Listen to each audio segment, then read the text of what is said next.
అత్తయ్య, వాళ్ళందరూ వెయిట్ చేస్తున్నారు. మీ కొడుకు కోపం ఇంకా ఎక్కువ అవుతుంది. ఇదిగో నువ్వే, ఇంకెంతసేపు అవుతుంది నీకు? ఏ పని కూడా సరిగా చేయటం లేదు నువ్వు. నేను చెప్పాను కదా అత్తయ్య, ఏం చేయాలో తెలియట్లేదు. నువ్వు భయపడకు, నేనున్నాను కదా. వినిపిస్తుందా? జై, నువ్వు 2 నిమిషాలు వెయిట్ చేయలేవా? మేము వంట చేస్తూనే ఉన్నాంగా. వీటిని తీసుకెళ్ళు. సరే అత్తయ్య. నేను ఫ్రై తీసుకొస్తాను. ఇటీవో తీసుకెళ్ళు.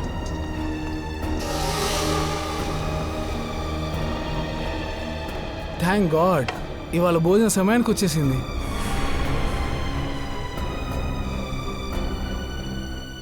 సేజల్, నువ్వు ఏ పని సరిగ్గా చేయవు. నేను నాన్నగారు ఎంతసేపటి నుంచి కూర్చున్నాము. టైంకి ఏది తీసుకురావా? జై, ఎందుకు తను ఎప్పుడు తిడుతూనే ఉంటావు? అన్నీ ఓపికగా నేర్చుకో. అమ్మా, మీరే తనని తల మీద ఎక్కించుకు తిరుగుతున్నారు. నా కోడలు, బంగారు కోడలు అంటూ. నువ్వు దిగులు పడకు, నేనున్నాను కదా.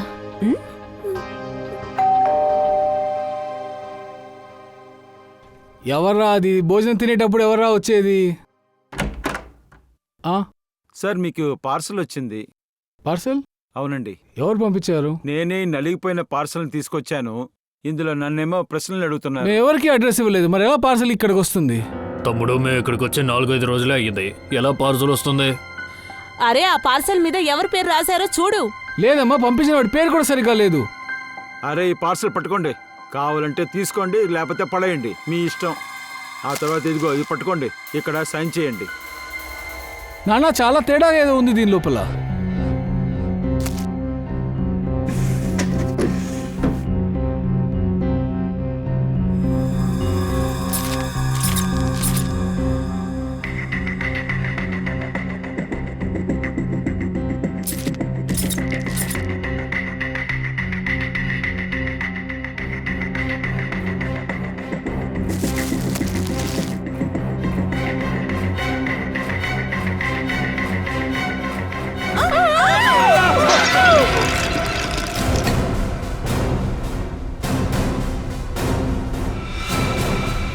మానింటికి ఎవరు ఇలా పంపించుంటారో?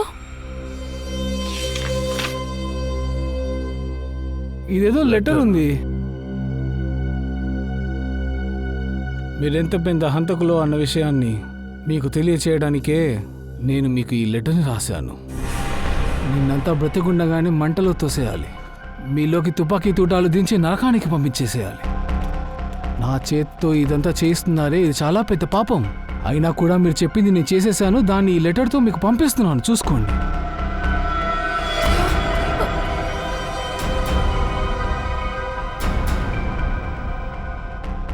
కానీ ఇదంతా ఇక చాలు. ఇకపైన మీకోసం ఈ పాపాన్ని నేను చేయలేను. నేను ఇకపైన ఏదీ చేయను. ఇంకిప్పుడు చంపాలా వద్దా అన్నది మీరే చెప్పండి. నా గ్రామమైన గొర్రెల్పూర్కి నేను ఇక బయలుదేరాను.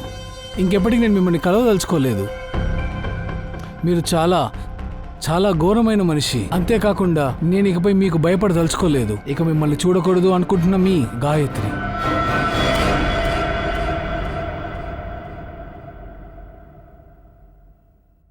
ఎవరండి ఈ గాయత్రి?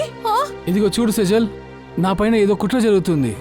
ఈ గాయత్రి ఎవరన్నది కూడా నాకు అసలు తెలీదు. నేనున్నప్పుడు మీరు ఈ గాయత్రి ఎవరండి? అంతేకాదు, ఈ గాయత్రి దగ్గర ఇదే మీరు చేయమంటున్నారా?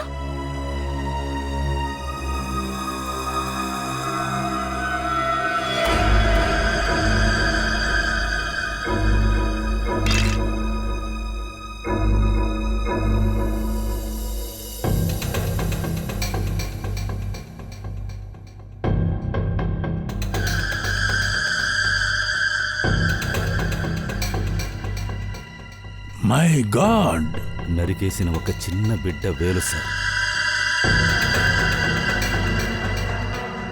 ఫార్మల్డిహైడ్లో దీన్ని వేశారు. దీన్ని బట్టి చూస్తే ఒక 5 రోజుల పాతదై ఉంటుంది సార్. వేలుని కోసి పంపించారంటే బ్లాక్మెయిలింగ్, కిడ్నాపింగ్ కేసు అయి ఉండొచ్చు సార్.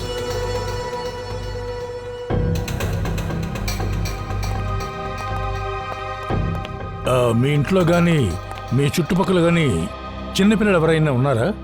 లేదు సార్, మా ఇంట్లో ఏ పిల్లలు లేరు. ఈ పార్సల్ కూడా మాకు వచ్చింది కాదు. కానీ ఈ పార్సల్ వచ్చింది మీ ఇంటికే కదా. మీ అడ్రస్కి వచ్చిందంటే అది ఇంకొకరు పార్సల్ ఎలా అవుతుంది?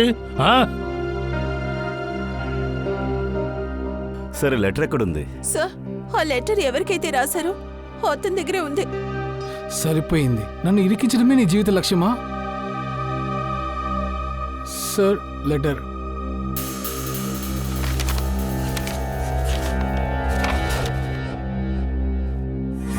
నేను ఈ లెటర్ని ఎందుకు రాస్తున్నాను అంటే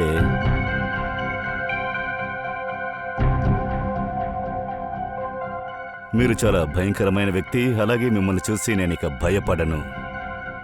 మీ గాయత్రి.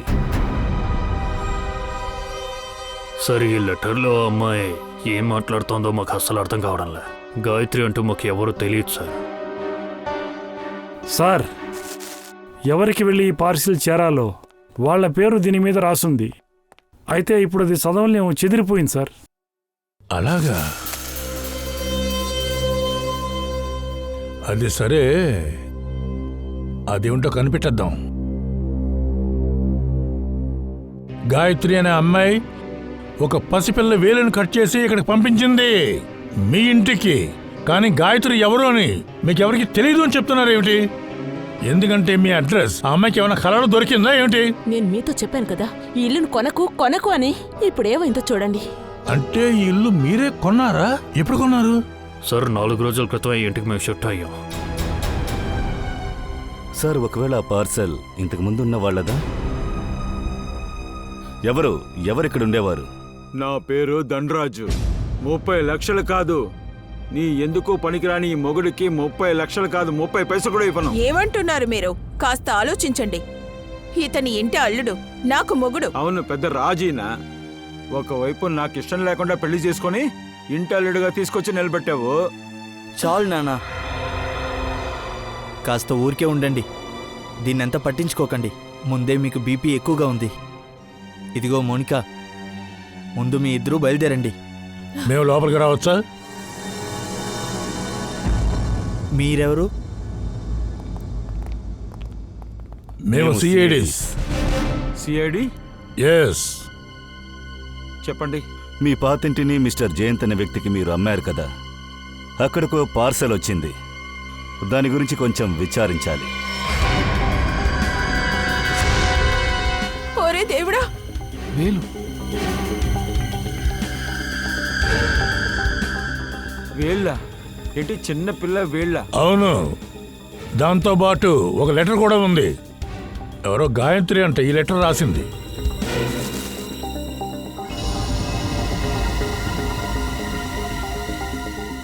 ఎవరి గాయత్రి? సార్, మా కుటుంబంలో మాత్రమే కాదు, వంశంలోనే గాయత్రి అనే పేరు లేదు. సార్, ఈ వేలు మా ఇంట్లో ఉన్నవారు ఎవరిది కాదండి. మనిషి ఎవరో ఏంటో తెలియకుండా ఎవరైనా లెటర్ పంపుతారా ఏంటి? సరే, నో ప్రాబ్లం. ఆ విషయం మేం కనిపెడతాం. ఈ గాయత్రి ఎవరికి లెటర్ రాసిందో, ఎందుకు రాసిందో కూడా. మరి ఈ పసిబిడ్డ ఎవరు? ఇంకా ఎన్ని రోజులకి వీడిని మనం చూసుకుంటాం? బాసు డబ్బు ఇచ్చేదాకా వేరింకేంటి?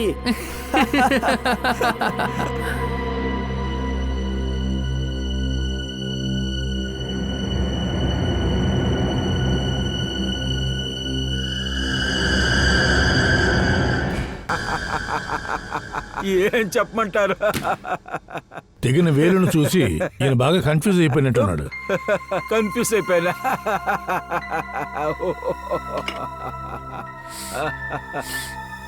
లేదు సార్, ఇందులో ఏ లాఫింగ్ గ్యాస్ లేదు. లాఫింగ్ గ్యాస్ అంట.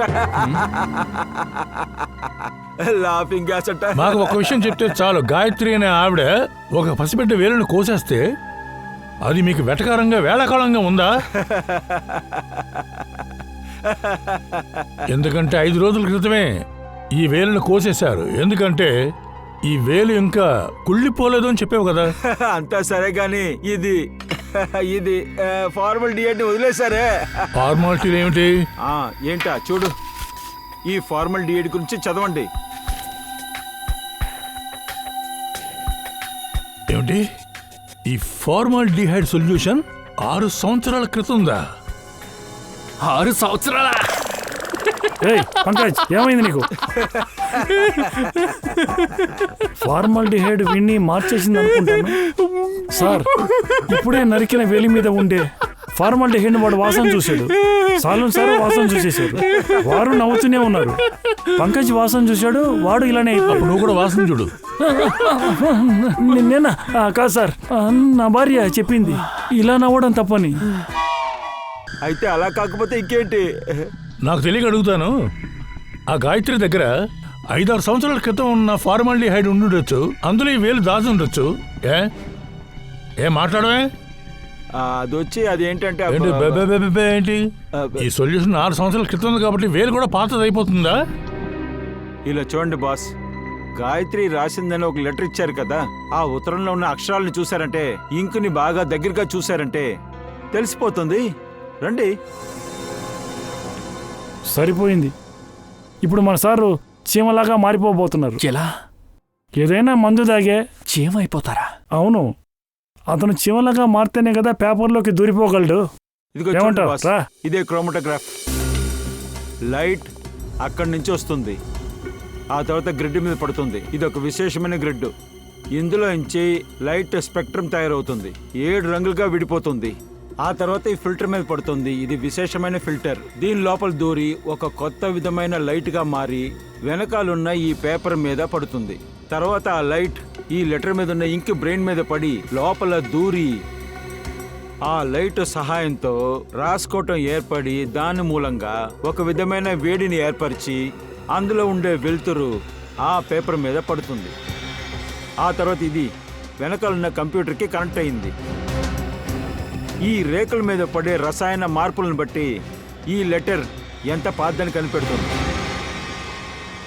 సోలంకి, నీ ఫిజిక్స్ లెక్చర్ పూర్తయిందా? పని కూడా చేస్తావా లేదా? మొదలు పెడదాం. ఇలా చూడండి బాస్, ఈ లైట్ ఇక్కడ ఉన్న గ్రిడ్ మీద పడి దాని స్పెక్ట్రా ఈ విశేషమైన ఫిల్టర్లోంచి దూరి బయటకు వచ్చేటప్పుడు ఈ లెటర్ పైన పడుతుంది.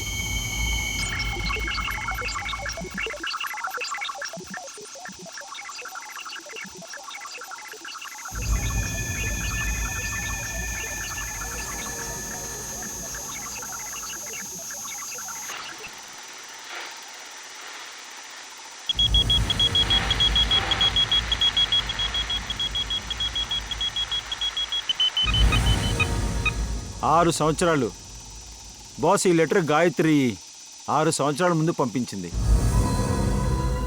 గాయత్రి ఉత్తరాన్ని 6 సంవత్సరాల క్రితమే రాసింది, కానీ లెటర్ ఇక్కడ చేరింది మాత్రం 6 సంవత్సరాల తరువాత. సార్, 6 ఏళ్ల ముందు నరికిన వేలు ఇప్పుడు దొరికిందే, అలా అంటున్నారా? పాపం 6 సంవత్సరాలుగా ఈ అమ్మాయిని ఎంత బాధ పెట్టారో. అలా చూస్తే పసిబిడ్డ వయసు 10-11 సంవత్సరాలు ఉండుండొచ్చు. ఆ గాయత్రిని మనం ఎలా వెతకాలి? గాయత్రిని కనిపెట్టాలి, ఆ పసిబిడ్డనే కనిపెట్టాలి. బరోల్పూర్ వెళ్ళడానికి ఏర్పాట్లు చేయండి. గాయత్రి ఇల్లు అయితేనేది నేను చూస్తాను. ఇక్కడ బరువుల నుండి వెళ్ళిపోయి 9 సంవత్సరాలు అయ్యింది సార్. ఆ అమ్మాయి గురించి అసలు వాళ్ళ అమ్మా నాన్న ఏం మాట్లాడరు. మరి ఆవిడ ఎవరితో ఉంటున్నారు, ఎక్కడుంటున్నారు, ఇవేమైనా తెలుసా మీకు? చాలా కష్టం సార్. భార్యాభర్తలు అసలు గ్రామం వాళ్ళతో ఏం మాట్లాడుకోరు, ఏ విషయమైనా చెప్పరు. కానీ ఎందుకు తెలియట్లేదే. వాళ్ళ ఇంటి వైపు నేను అస్సలు వెళ్ళను సార్. మీరు వెళ్ళి నిలబడినా కూడా వాళ్ళు తలుపు తెరుస్తారని నాకు తెలియదు. టెలిగ్రామా? మనకెవరు పంపించుంటారు? టెలిగ్రామ్ ని గాయత్రి పంపించారు. గాయత్రా? ఏ సరిత, ఆగమంటున్నానా?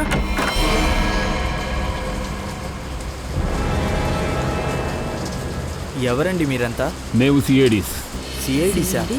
మీ అమ్మాయి గాయత్రిని వెతుక్కుంటూ మేము ముంబై నుంచి ఇక్కడికి వచ్చాం. ముంబై నుంచి? గాయత్రి? కానీ గాయత్రి ముంబైలోనే ఉంది కదా, మీకు తను దొరకలేదా? తను రాసిన ఈ ఉత్తరం ప్రకారం చూస్తే 6 సంవత్సరాల క్రితమే తను బోరల్పూర్కి మిమ్మల్ని వెతుకుంటూ వచ్చి ఉండాలి. తను లెటర్ రాసుంటే మరెందుకు రాలేదు?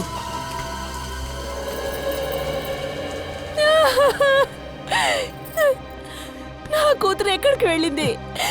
నా కూతురు ఎక్కడికి వెళ్ళింది? చూడండి, మీరు మాకు గాయత్రి గురించి ఏమే విషయాలు తెలుసో అన్నీ చెప్పండి. మేం తనని వెతుకుతాం.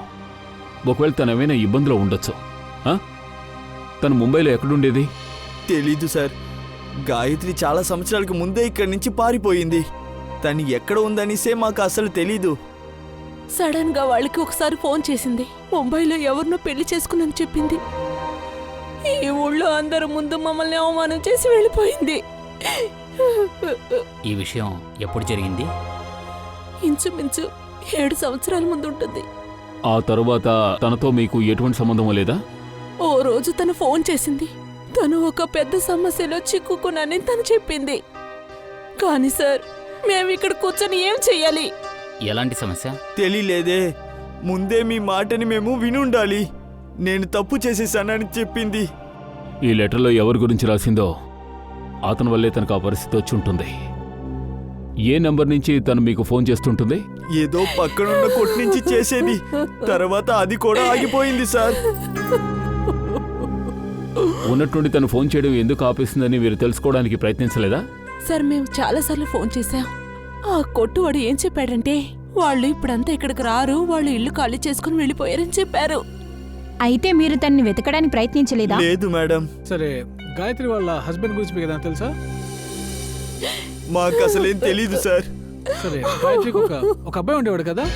లేదు సార్, తనకు పిల్లలు లేరు సార్. తన అమ్మతో కూడా ఈ విషయం చెప్పకుండా ఉంటుందా? మీరు ఆ షాప్ వాడి నెంబర్ ఇవ్వండి, గాయత్రి ఫోటో కూడా ఇవ్వండి, మేము వెళ్ళి తెలుసుకుంటాం. ఒక చిన్న కుర్రోని రెడీ చేయడానికి నీకు ఎంత టైం పడుతుందారా? అరే ఉండవయ్యా, వస్తాను. కొత్త బట్టలు వేసుకోవాలి కదా. సరే, త్వరగా రా. అసలుకి బాస్కి ఏమవుతుందో తెలియట్లే. ప్రతి నెల వాడికి కొత్త డ్రెస్ వేసి ఫోటో తీసి పంపించాలని చంపుకు తింటున్నారు. అంత నా తలరాత. పద. అరే రా. ఇదిగో రెడీ అయిపోయింది కదా. ఎందుకు రేపు ఏడుస్తున్నావు? సరే సరే, ఏడవకు. అంకుల్ని మన ఇద్దరం కలిసి తర్వాత కొడదాం. ఇప్పుడు నవ్వు చూద్దాం. ఇప్పుడు నేను ఒక ఫోటో తీస్తానే. సార్, 15 సంవత్సరాల నుంచి ధనరాజు పక్కింటి వాళ్ళం మేము. వాడి గురించి మాకు బాగా తెలుసు సార్. ఖచ్చితంగా ఏదో తప్పు చేసుంటాడు సార్. అందుకే ఇల్లుని కోట్లకు అమ్మేసి వెళ్ళిపోయి ఉంటాడు సార్. దగ్గరలో విచారిస్తున్నప్పుడు ఈ కుమార్ గారిని చూశాను, మనకి యూస్ఫుల్గా ఉంటుందని తీసుకొచ్చాను. సార్, వాడి ఏరియాలో వాడి గురించి అసలు నోరు తెరవలేము సార్. ఎందుకంటే వాడు చాలా ప్రమాదకరమైన వాడు సార్. వాడు మా అందరి ప్రాణాలు తీయగలడు సార్. అవును సార్, దుర్మార్గుడైన అల్లుడు సోమన్, దాంతోపాటు ఆ ముసలాడు కూడా. ధన్రాజ్ చనిపోయే వయసు అయినా కూడా తన చేతులారా నీళ్లు తాకూడదు. అలాగా? సరే గానీ మీకు ఏం సమస్యను కలుగజేశారు? సార్, నంబర్ 1 కేడీలు వాళ్ళు సార్. చాలా దారుణమైన వాళ్ళు సార్. 1వ నంబర్ క్రిమినల్ సార్. నా కూతురు పరిస్థితి చూడండి సార్. ధనరాజు కొడుకు తన జీవితాన్ని నాశనం చేశాడు సార్. ఏంటి, రణ్వీరా?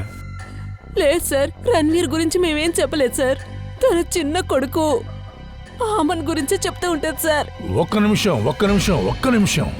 వాళ్ళ ఇంట్లో మేము రణ్బీర్ అనే పిల్లోడు మాత్రమే చూసాం. ధనరాజుకి అమ్మాన్ అనే పేరుతో ఇంకో కుర్రోడు ఉన్నట్టు వాళ్ళు అక్కడ మాకేమో చెప్పలేదే.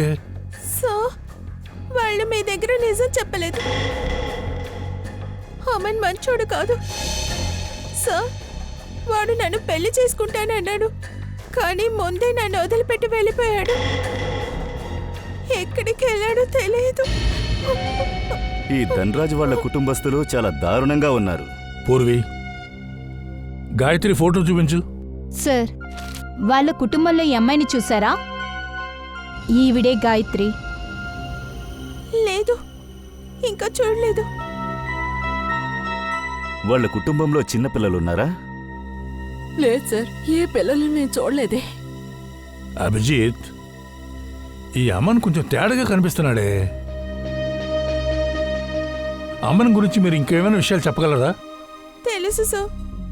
అమన్ వాడు తండ్రితో ఎప్పుడు గొడవ పెట్టేవాడు. అంతేకాదు, వాడు గోరేగాన్లో రెస్టారెంట్లో పనిచేశాడు. అక్కడి నుంచి కూడా వెళ్ళిపోయాడండి. అభిజిత్, ఈ అమన్ అనేవాడు గోరేగాంలో ఏ ప్రాంతంలో ఎక్కడ పనిచేసేవాడో కొంచెం కనుక్కో చూద్దాం. ఈ అక్క నాకు తెలుసు సార్. తెలుసా? అవును సార్, ఈ అక్క చాలా మంచిది, కానీ ఎప్పుడూ శోకంగా ఉంటుంది. చూడటానికి చాలా పాపంగా ఉంటుంది. దాదాపు 5 సంవత్సరాలు అయి ఉంటుంది. ఈ మధ్య నా కొట్టుకి రావట్లేదు సార్. ఎందుకని ఆవిడ అంత బాధగా ఉందో చెప్పగలరా? నాకు దాని గురించి తెలియదు మేడం. దీని గురించి వాళ్ళ ఆయన్నే అడగాలి మీరు. నీకు ఆవిడ భర్త తెలుసా? తెలీదు సార్. వాళ్ళ ఆయన్ని నేను ఎప్పుడు చూసిందే లేదు. కానీ 2 రోజులకు ఒకసారి ఈ అక్క నా కొట్టు వెతుక్కుంటూ వచ్చేస్తుంది సార్. ఇక్కడికి వచ్చి తన గ్రామానికి ఫోన్ చేస్తుంది సార్. ఆ తర్వాత కావాల్సిన వస్తువు తీసుకుని అలాగే వెళ్ళిపోతారు సార్. తనతో పాటు పిల్లోడు కూడా వచ్చేవాడా?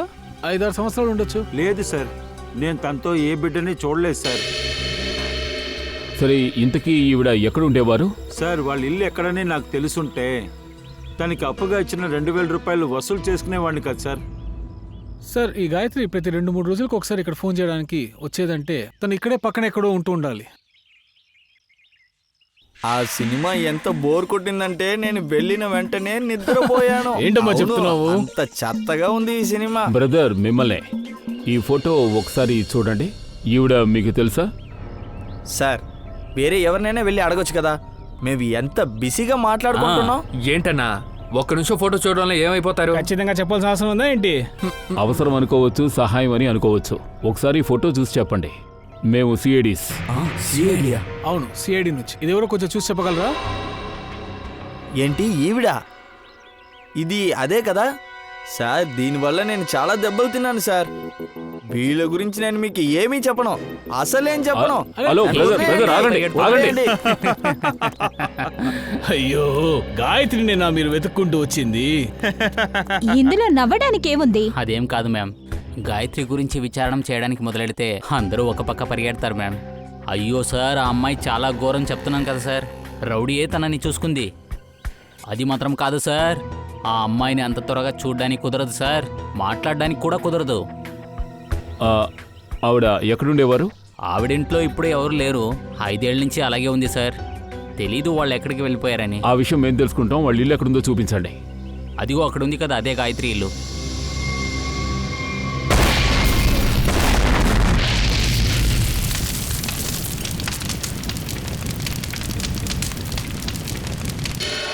ఇది అమన్ సార్ కదా?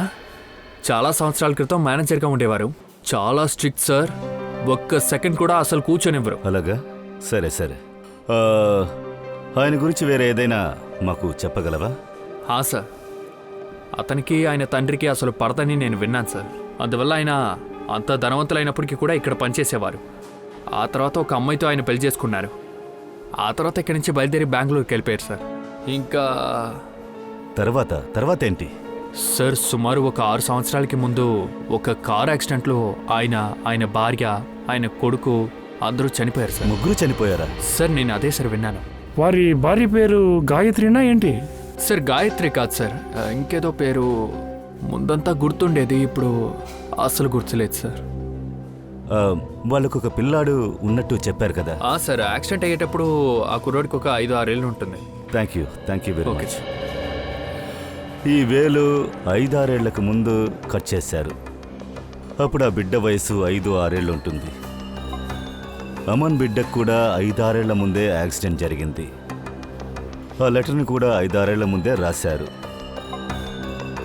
అలా అయితే ఆ బిడ్డ ఒకవేళ ధనరాజ్ మనవడా ఏంటి? ఒకవేళ ఆ బిడ్డ ఇంకా ప్రాణాలతోనే ఉన్నాడా ఏంటి? నాకు అలానే అనిపిస్తుంది సార్. సరే, కొంచెం బెంగళూరుకి ఫోన్ చేసి అన్ని యాక్సిడెంట్ రికార్డ్స్ని అడిగి తీసుకో. ధనరాజ్ కుటుంబానికి ఈ గాయత్రికి ఇచ్చిపుచ్చుకోవడంలో ఏవో గొడవలున్నాయి. కానీ ఈ ధనరాజ్ మన దగ్గర అన్ని విషయాలు ఎందుకు దాచాడు?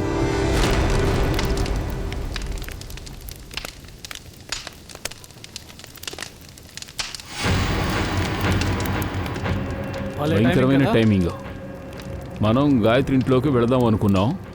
కరెక్ట్గా ఎవరో ఇక్కడే బాంబ్ బ్లాస్ట్ చేశారు. సార్, ఇది నాకు మామూలు విషయంలో అనిపించట్లేదు సార్. నాకేమో ఆ పిల్లడు ఇంకా బ్రతికి ఉన్నాడు అనిపిస్తుంది. మనల్ని హెచ్చరించడానికి బాంబ్ బ్లాస్ట్ చేశారు. గాయత్రి గురించి ఎంక్వైరీ చేసి తెలుసుకుని మనం తనకి దగ్గర అవుతున్నామని తెలుసుకునే చేశారు. అయినా ఆ నేరస్తుడు మన చేతికి ఇక్కడ ఏం దొరుకుతుందని ఈ విధంగా చేస్తుంటాడు? ఎన్నో సంవత్సరాలుగా ఇల్లు మూతబడింది. గాయత్రి ఇక్కడ ఉండడం లేదు. మరెందుకు బాంబుతో బ్లాస్ట్ చేశారు?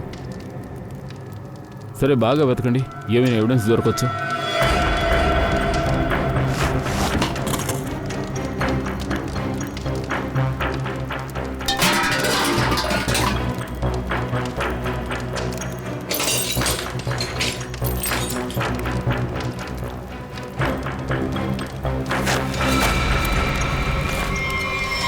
సార్,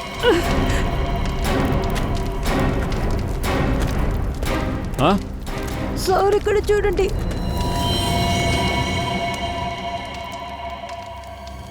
ఎవరివో ఎముకలు. వీటికి సిమెంటు ఇంకేదో అంటుకుని ఉన్నాయి.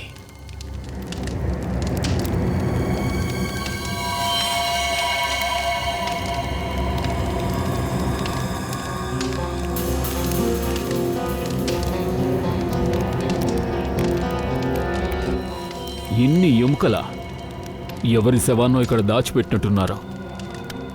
ఈ ఎవిడెన్స్ దొరకకూడదని దీన్ని బ్లాస్ట్ చేశారు. అవును సార్, మన చేతికి ఇది దొరకకూడదని ఇలా చేశారు. సరే, ఓ పని చేయండి. ఇక్కడున్న ఎముకలన్నీ కలెక్ట్ చేయండి. ఈ శవం పుర్ర ఎక్కడుందో చూడండి, పక్కన ఎక్కడో ఉంటుంది.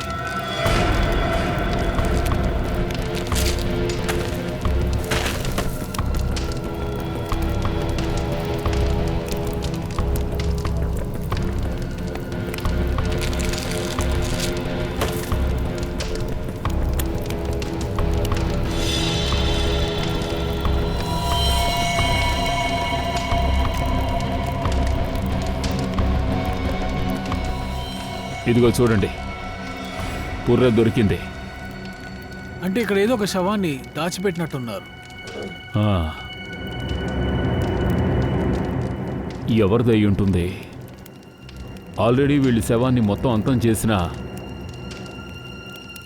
మిగిలిన దాన్ని కూడా వీళ్ళు కాల్చి ఎందుకు తగలబెట్టాలనుకున్నారు?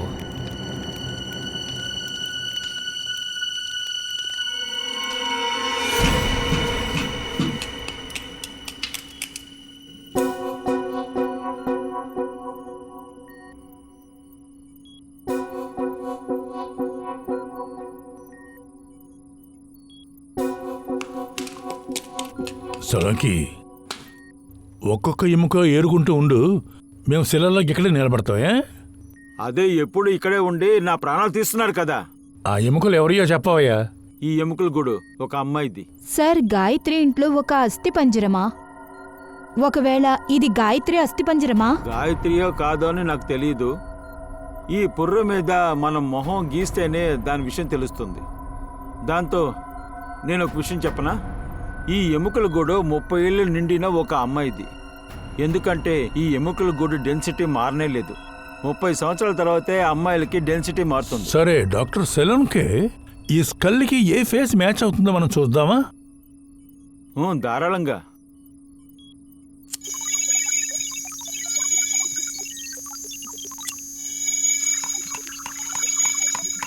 మీకు విషయం చెప్పనా? గాయత్రి ఇంట్లో ఎవరైతే బాంబ్ బ్లాస్ట్ చేశారో వాడికన్నా ఒక మూర్ఖుడు ఈ లోకంలోనే ఉండడు. ఎందుకలా అంటున్నారు? చాలా సింపుల్ అయిన విషయం. వాడు బ్లాస్ట్ చేయకపోతే ఎముకల గూడు బయటకు వచ్చేదే కాదు. ఈ ఎముకల గూడు బయటకు రాకపోతే మనం దీని గురించి విచారణ చేసేవాళ్ళం కాదు.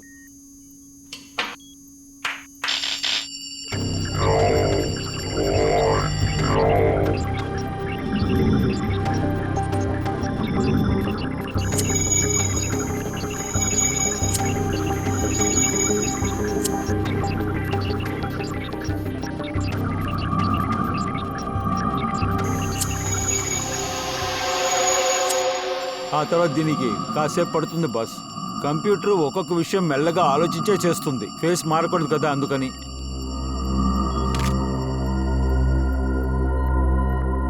మై గాడ్, ఏంటిది? ఇక్కడ చూడండి బాస్, ఇక్కడ. అరే బంగారం, గోల్డ్.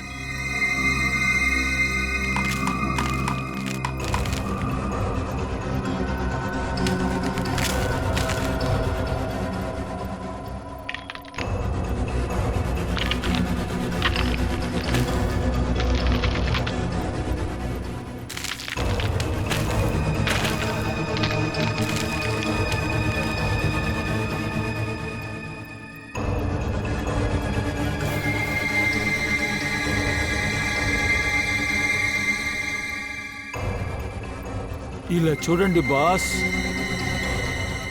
A for Apple. నా వల్ల కావట్లేదు. A for Aman. Face ready అయిపోయింది బాస్. గాయత్రి. సార్, అంటే గాయత్రి ఇంటి లోపల దూరి ఎవరో హత్య చేశారు. వాళ్ళ ఇంట్లోనే పాతేశారు కూడా. అలాగే గాయత్రి కూడా ఆ పసిబిడ్డ వేలను కోసేసి పార్సల్ పంపించింది. అయితే ఆ పసిబిడ్డ ప్రస్తుతం ఏ పరిస్థితిలో ఉంది?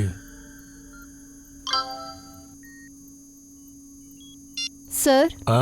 బెంగళూరు పోలీసు ఒక మెయిల్ పంపించారు. ఇందులో ఏం రాస్తుందంటే, అమన్ తన భార్యతో 6 సంవత్సరాల ముందు బండిలో వెళ్లారు. కొండ నుంచి కారు కింద పడి పేలిపోయింది. అవును, ఈ ఫోటోలో ఆ పాప కూడా ఉంది. కానీ సార్, మెయిల్లో ఎలాంటి సమాచారం లేదు. అలా అంటే దీనికి ఒకే ఒక అర్థం ఉంది, పాప బ్రతికే ఉంది. సార్, బిడ్డ మెడలో ఒక చైన్ ఉంది చూడండి సార్. సార్, ఇది అదే chain sir. A for Apple. A for Aman. కానీ సార్, అమన్ బిడ్డ చైన్ గాయత్రి అస్థిపంజరం పైన ఉంది. అమను అతని భార్య వెళుతున్న కారు యాక్సిడెంట్ అయింది కదా 6 సంవత్సరాల క్రితం. గాయత్రియే ఈ పిల్లను పట్టుకుని ఆ పిల్ల వేలు కోసి వాళ్ళకి పంపించింది అని అర్థం చేసుకోవాలి. కానీ ఇప్పుడు గాయత్రియే ప్రాణాలతో లేదే. అలాంటప్పుడు ఆ పాప ఏమై ఉంటుంది? ఆ పాపను మనం ఎలాగైనా వెతికి పట్టుకుని కాపాడాలి. అంతేకాకుండా ఈ ధనరాజ్ గడి పీక పట్టుకుని పిసికేయాలి. అమ్మయ్యా, బబ్లు తినేశాడంటే అలాగైతే పని అయిపోయింది.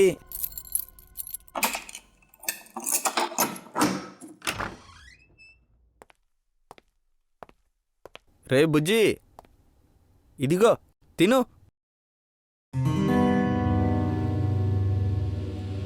అవును బుడ్డోడా, నీకే. ఇదిగో తిను.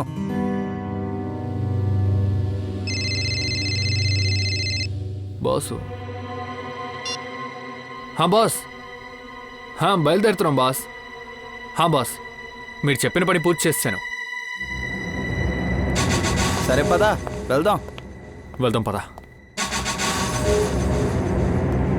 ధనరాజ్ జీ, మీరంతా ఏం చెప్తూ ఉన్నారు? ఆ వేలు గురించి మీకెవరికి తెలియదు, అసలు గాయత్రి కూడా ఎవరో తెలియదు అని చెప్పారు కదా. మీ సంతానంలో ఎవరికి కూడా సంతానం లేదు అని చెప్పారు. అలాంటప్పుడు ఇది ఎక్కడి నుంచి వచ్చింది చెప్పండి.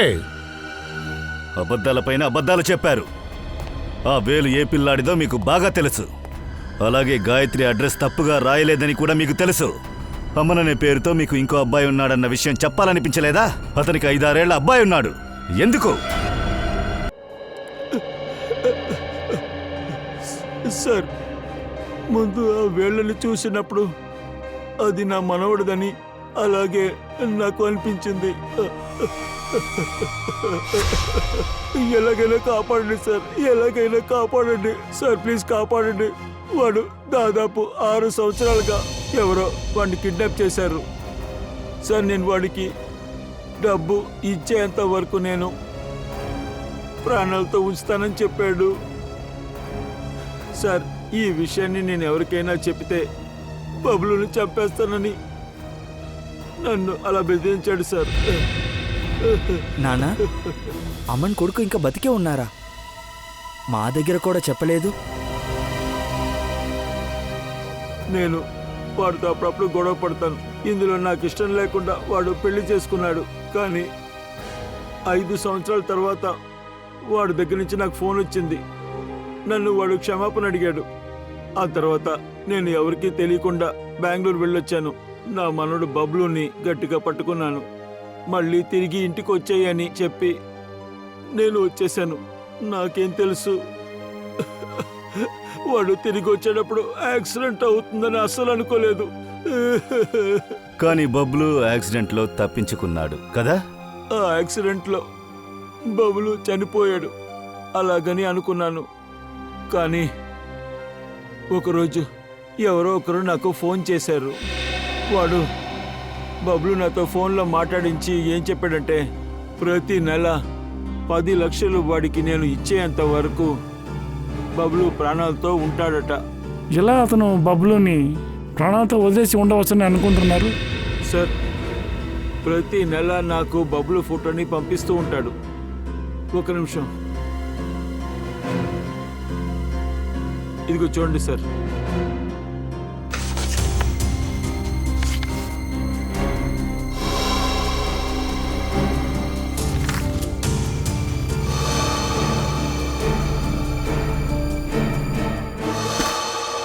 మీరు ఆ కిడ్నాపర్ ఫోన్ నంబర్ నోట్ చేశారు కదా? లేదు సార్, వాడు ప్రతిసారి వేరే వేరే నంబర్ నుంచి ఫోన్ చేస్తాడు. ఇంతవరకు ఒక్క నంబర్ కూడా రిపీట్ అవ్వలేదు సార్. ధనరాజ్ గారు, ఈ కిడ్నాపర్ మీ నుంచి లక్షల లక్షల డబ్బులు గుంజేస్తూ మీకు అనవసరమైన నమ్మకాన్ని కలిగిస్తూ వచ్చాడు. ఇంకా ఎక్కువ రోజులు లేని వాడిని వదిలిపెట్టే ప్రసక్తి లేదు.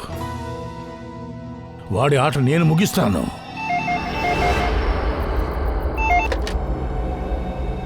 హలో, మీ మనవడిని మళ్ళీ పంపించేద్దామని నిర్ణయం తీసుకున్నాం. ఓ మీరా? దేవుడు మిమ్మల్ని చల్లగా చూడాలి. ప్లీజ్ నా మనవడు నాకు తిరిగి ఇచ్చేయండి. దేవుడు భక్తి మాకు లేదు. మమ్మల్ని మీరు చూడండి, మిమ్మల్ని మేము చూస్తాం. అవునవును, నేను ఎప్పటిలాగే డబ్బును తీసుకొస్తాను. చెప్పండి ఎక్కడికి రావాలి? వెంటనే వస్తాను. వద్దు, ఇప్పుడొద్దు. రేపు పొద్దున కరెక్ట్గా 7 గంటలకి కల్లు గరాజ్. ఈసారి 10 కోట్లు తండి. 10 కోట్లా? 10 కోట్లే. కానీ ఇంత పెద్ద అమౌంట్ని నేను ఎక్కడి నుంచి తీసుకురాను? అదే మీకు 12 గంటలు సమయం ఇచ్చాను కదా. ఇంకా పోలీసులకి వెళ్ళారంటే మీ మనవడు శవాన్నే చూడాలి. లేదు లేదు, ప్లీజ్ నా మనవడిని ఏమీ చెయ్యొద్దు. నేను వచ్చేస్తాను. 6 గంటల ముందే వచ్చేస్తాను. హలో హలో హలో,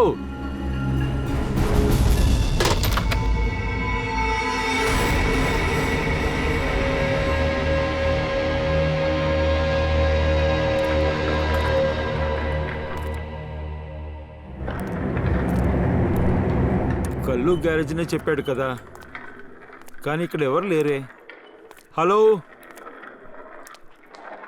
హలో, ఎవరినే ఉన్నారా? నానా, రణ్వీర్, నువ్వెందుకు ఇక్కడికి వచ్చావు? మిమ్మల్ని ఒంటరిగా ఎలా కిడ్నాపర్స్ దగ్గర వదులుతాను? రణ్వీర్, నేను ఒంటరిగా రావాలని వాడు చెప్పాడు కదా.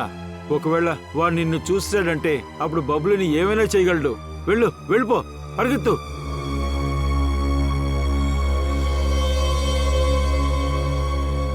నానా, నేనే ఇక్కడి నుంచి వెళ్ళిపోతే మీ ముద్దు మనవడు దగ్గర మిమ్మల్ని ఎవరు చేరుస్తారు? ఏంటి? నువ్వా? అవును, నేనే మీ మనవడిని 6 సంవత్సరాలుగా చూసుకుంటున్నాను. ఏం చెప్తున్నావు రణ్వీర్? నువ్వు ఎలా ఇలా చేయగలవు? నేను అరే నాన్న, కాస్త ఊరికే ఉండండి. మీ బీపీ పెరుగుద్ది. మీ మనవడు బాగానే ఉన్నాడు. తీసుకురండి.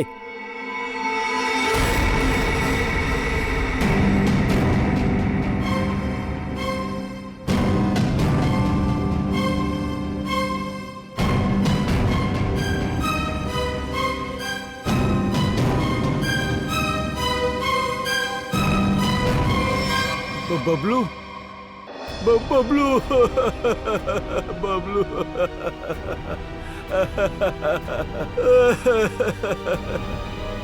నేను వచ్చేసాను రా బంగారం. నిన్నిప్పుడు ఎవరూ ఏమీ చేయలేరు. సరేరా, మన ఇంటికి వెళ్ళిపోదాం. అరే కాస్త శాంతించండి నాన్న. మీరు వెళ్ళడానికి ముందు ఈ పేపర్లో కాస్త సైన్ చేసి వెళ్తారా? ఇదిగోండి.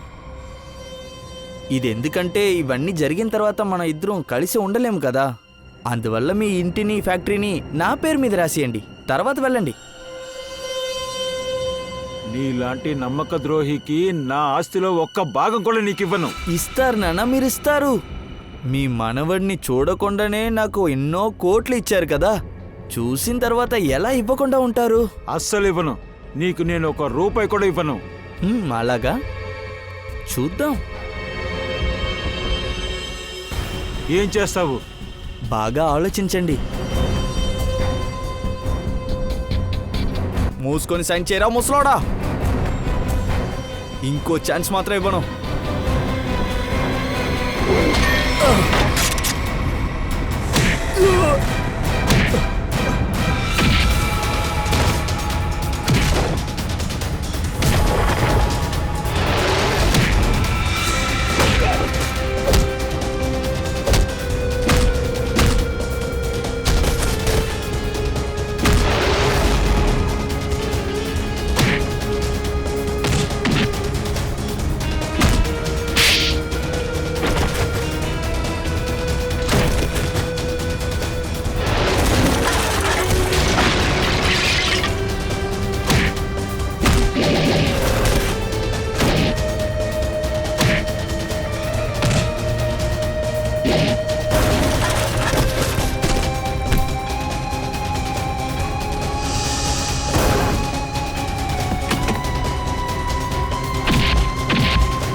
బంగారు గుడ్డు పెట్టే బాతు కడుపు చించాలని చూసావుగా.